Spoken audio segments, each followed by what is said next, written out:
लोग नए हो तो सब्सक्राइब करो, वो जो लाल वाला बटन है उसके साथ स्कैम करो या फिर महफिल जमाओ, मुझे नहीं पता, बस क्लिक हो जाना चाहिए। હેલો મિત્રો, આજકાલ આપણે બધા એક મોડર્ન જમાનામાં જીવી રહ્યા છીએ,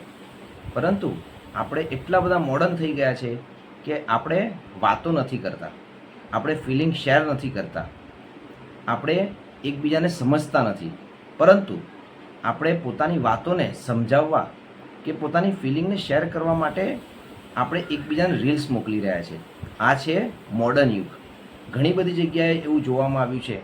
કે આઈ લવ યુ, કે આઈ મિસ યુ, કે બીજા કોઈ પણ વર્ડ્સ, આવા વર્ડ્સને કહેવા માટે લોકો સામેથી નથી જતા, પરંતુ એને રિલેટેડ રીલ મોકલી આપે છે. ઘણા બધા રિલેશનમાં, જેમ કે હસબન્ડ વાઈફના રિલેશનમાં, જ્યારે વાઈફને એવું લાગે છે કે હસબન્ડ મને સમજતા નથી, કે હસબન્ડ મારી ઇમોશનલ ફિલિંગ નથી સમજતા, તો એને રિલેટેડ કોઈ રીલ પોતાના હસબન્ડને મોકલી આપે છે, અને હસબન્ડ પણ એ રીલ જોઈ સમજી જાય છે કે પોતાની વાઈફ શું કહેવા માંગે છે. પરંતુ જે લોકો રોજ સાથે રહે છે એ લોકો જ એકબીજાની વાતને કહી નથી શકતા કે સમજી નથી શકતા, અને એની સામે પણ હવે હસબન્ડ એને જ રિલેટેડ બીજી કોઈ રીલ પોતાની વાઈફને મોકલી આપે છે, જેમાં હોય છે કે હસબન્ડ આખો દિવસ બહાર હોય છે, કમાય છે, કે ખૂબ મહેનત કરે છે, અને ઘરે આવીને પોતાની વાઈફ પાસે થોડા સન્માનના શબ્દો કે લાગણીઓ વ્યક્ત કરે અથવા તો એને સમજે એવી ભાવનાઓ એ રાખતો હોય છે. कौन है ये लोग, कहां से आते हैं ये? તો એને રિલેટેડ જેટલી બી રીલ્સ આવે છે એ પોતાની વાઈફને મોકલે છે, અને વાઈફ પણ એ રીલ જોઈ સમજી જાય છે કે પોતાનો હસબન્ડ શું કહેવા માંગે છે. પરંતુ આ કેટલા અંશે યોગ્ય છે એ સમજાતું જ નથી,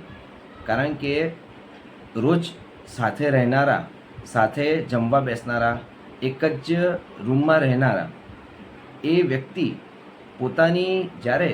ભાવનાઓ કે ઇમોશન સમજવા માટે અસમર્થ હોય છે, તો કોમ્યુનિકેશન ગેપ અહીંથી જ શરૂ થાય છે. એટલે જ કહેવાય છે મિત્રો કે તમારા મનના જે પણ વિચારો છે, જેણે તમે સામેવાળાને જણાવવા માંગો છો, તો તમે ડાયરેક્ટલી એને જઈને કહી દો, કારણ કે આમ વારી ઘડીએ રીલ્સ મોકલવાથી તમારા પ્રોબ્લેમનું સોલ્યુશન કે તમારી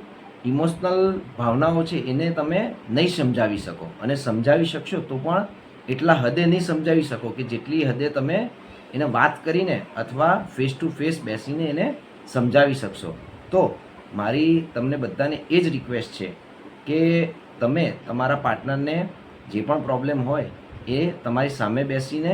દિલ ખોલીને વાત કરો, અને એ પ્રોબ્લેમનું સોલ્યુશન લાવવાની કોશિશ કરો. Thank you.